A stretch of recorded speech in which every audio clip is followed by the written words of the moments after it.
Howdy folks, and welcome back to the Lost Begotten channel. Shout out to my wonderful people at the Pirelli World Challenge who are going back live. When is it? 2 weeks? No, this weekend. This weekend? I'm wearing my shirt. See this here. This is my imaginary car that came true. Okay, so I will forever cherish this shirt that I was given so generously. Okay. Number 42. But now, the Pirelli World Challenge will be graced, hopefully, with an NSX, the new 2017 Acura NSX. Going to be racing in the Pirelli World Challenge GT class, and hopefully Ryan Eversly will make it this weekend, because he's had a bit of a boo-boo. You found the wall. Some poo has definitely come out earlier. Maybe just a bit of poo came out. Judging by the pictures, I would think perhaps a lot of poo came out.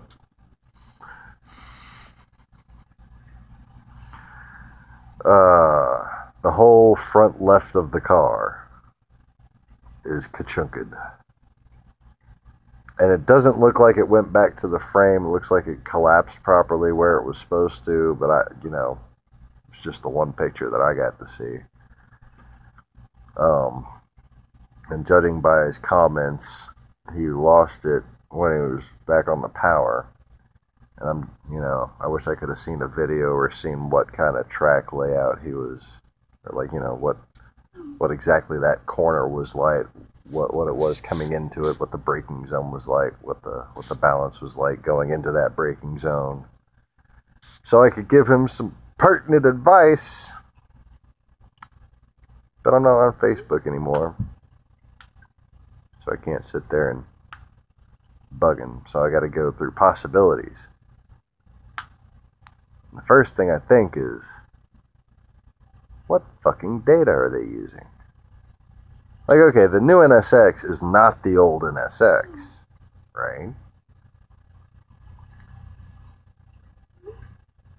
So, people are under the myth that, oh, they're a professional race team, they must know everything about it going into it. No, that's what practicing and testing and all that shit's for. You give it your best guess, and a lot of it's relying on being in the class, having the proper power to weight and the downforce that everybody else does. But these fine adjustments that you make to actually make the car controllable, handling properly, the difference between tight and loose, as they say.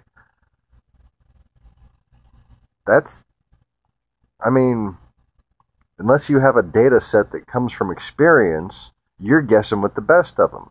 And okay, so go through it. Can't use the old NSX.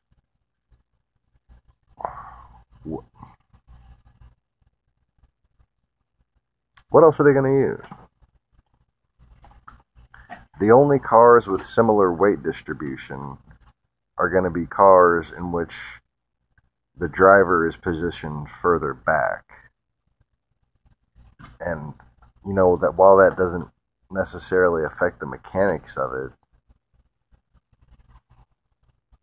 it does. It affects the effective mechanics of it. Especially when you're going from a car like this to a car where you're further forward and you're adopting the suspension for that. Because, a part of suspension is about driver habits. Okay, it's about setting up that car to where when the braking zone is perceived, that's when the car is going to set down properly. And I know that's not something that even engineers really think about, but it really is the case, especially when you're going from a driver that's used to one particular type of race car to a new type of race car. But before I get into the to Ryan's mindset, I want to talk about Real Time's mindset. Okay, Real Time is the Honda Acura, well, namely Acura racing team that Mr. Peter Cunningham owns. Ryan Eversly came from Compass 360, and namely, well, it used to be namely Honda Racing Team, to go work for them, and he's been kicking ass and taking names, might I add, in this, well, in a similar car to this. So, what I think the engineers might have a propensity towards is, because this car is not, a BMW M3. What the fuck, the new fucking M4, the Batwing, the Batmobile looking car. It's not a Ferrari. It's not a McLaren. Okay, the new NSX. It's more like those things than this. Okay, so the tendency is going to either be to set it up like those because they have the up-to-date data, but you can't really get their data, or you have to go with the most recent NSX data, which is pretty fucking old, especially if you're going back to Real Times, like, what is it, 97 Le Mans? Or did they race in, like, 2002? I don't know. It's been a while since I geeked out and looked all that shit up.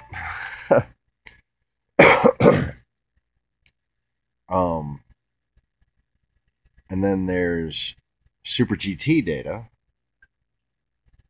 That just doesn't even fucking apply. Those guys are running completely different, like, frame levels and downforce levels. Last I checked, anyway. So the propensity for the real-time mechanic suspension engineering type guys is going to be towards setting it up like the old Integra. I mean, not the old Integra, the old NSX. Excuse me. I don't know if I said Integra before. I meant to say NSX.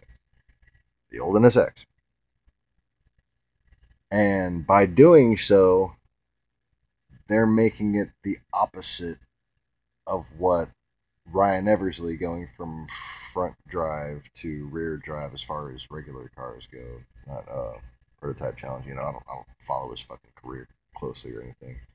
He's just kind of like my boy. He gets to do that, and like I'm cool, glad to be his friend on Facebook and that kind of thing. And how you doing, Ryan? The awkward moment pass. All right, so the opposite of what he's used to is what I was saying. Okay, like,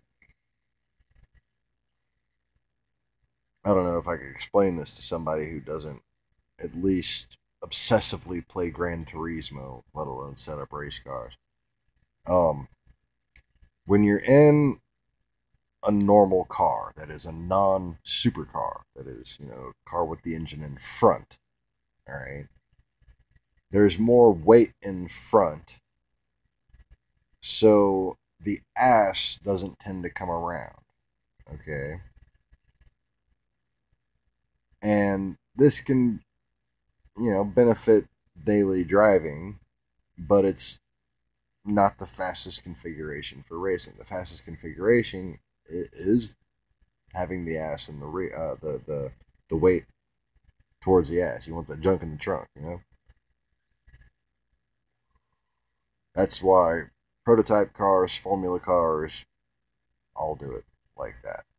And it's not just a matter of getting the power on the rear wheels, but it's also a matter of when you slam on the brakes in a car with the front engine, okay? The cigar is the engine, all right? Slam on the brakes, the ass goes up.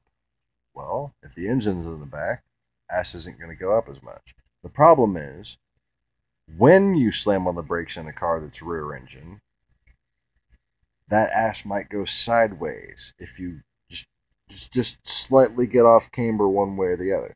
So the solution to this is you actually have the suspension set up to where the front leans back a little bit. That way, when the car brakes, everything stays level.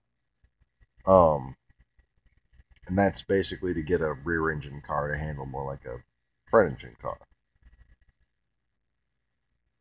Another thing you can do is, say, like on for instance, a Mustang. The rear wheels, you're going to want them dead on as far as toe in and out. Okay? I'm not talking camber and caster, I'm talking toe. Like whether it's this way or that way. You want them straight forward so that the car will rotate through corners. Okay? On an NSX, you might want to stick them out a little bit more and actually prevent the car's natural tendency to rotate.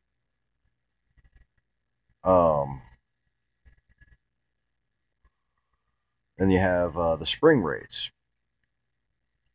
By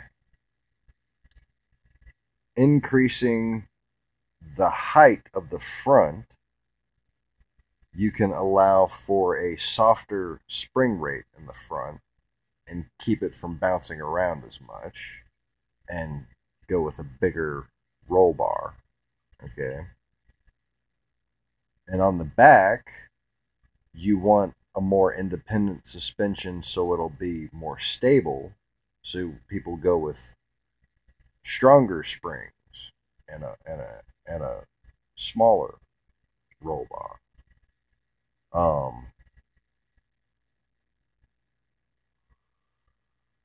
Now,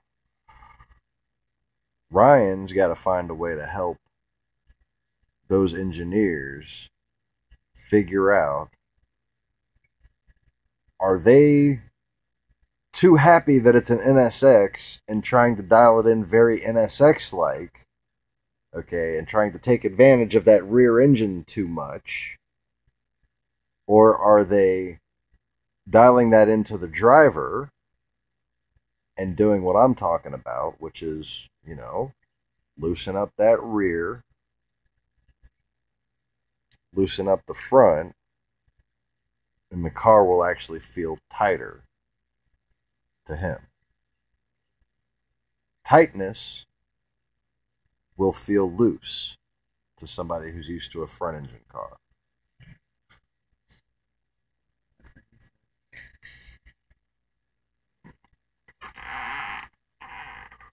Yeah. Yeah, if you're used to having it in the rear, it'll feel tight when it's up front. Or wait, scratch that. Reverse it. Just make sure you use lots of lotion. What? But. You've been working too hard, dude. What? She goes, that's what he said. Alright, so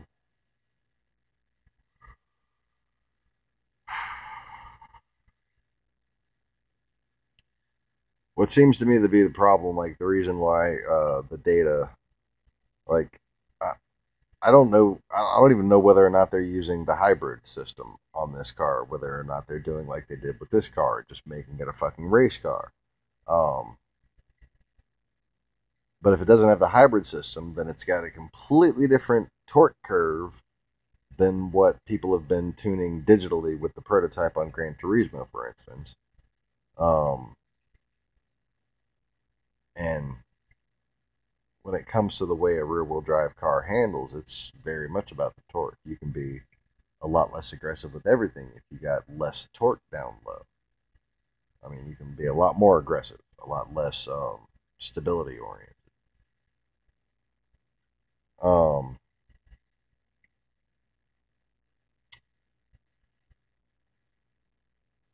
Just trying to think.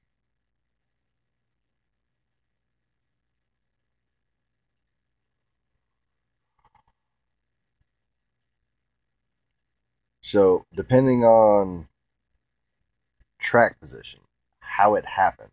Okay, that was all general advice. Okay, if it was right when he was getting on power, it might have been the way the car was setting down under braking. So it might actually be a matter of maybe dialing back the rear sway bar a little bit, um, and adjusting for the spring rate, and then leaning back that front end just a little bit and make the car more stable under braking. Now, you can dial back the sway bar in the rear first before increasing the sway bar spring rate. Move that, pick up the front end just a little bit, then test out the braking versus how hard you can hold a high speed corner. Okay. And then dial up the spring rate, front and rear, step by step, um, to make sure it holds, put that front end up a little bit, dial back the sway bar, and then just test it under, like how many mile per hour can you go through this corner? How many mile per hour can you go through this corner? See if that gets reduced. And if it gets reduced, might not even get reduced because the downforce tends to even things out at higher speeds. Just adjust the splitter first before you adjust the spring rates. Then step up front and rear springs evenly, all four corners, based on whether or not you think you need a little more load in those corners, or whether or not you just need the front to sit down while you're at speed. Okay, so you want it to come up as you reduce speed because the downforce gets reduced, right? But you want it to have soft enough springs in the front to where as the speed increases, and have the splitter angled right to where as the speed increases, it sucks that shit down, effectively increasing the spring rate in the front. So you don't want to increase the spring rate too much, or it keeps it from doing that. And if you don't believe me, think about what I'm talking about here as far as the way that handling effect goes, and then go watch those Ferraris and McLarens and see how they get into that corner all the way to the very end on the brake, and then get right on the gas. Okay. Now, Ryan, what you want to do, man, is take the simulator car to Nürburgring and put the rear toe at 20 out. Okay, maybe 10 out. Not very much out at all. All right. Get that car unstable on the rear end. And what you're going to feel is it's just so different under braking. Once you hit a curve under or a bump, it's really got a propensity to be unstable. And if you go and do a challenging track like that, maybe you'll get more of a hang of what to do when that kind of car goes out of control versus what you've been used to and doing really damn well at, lately. So I guess that's my last bit of advice. I just wanted to provide some fresh eyes to the people who I know might be emotionally involved with what happened today. And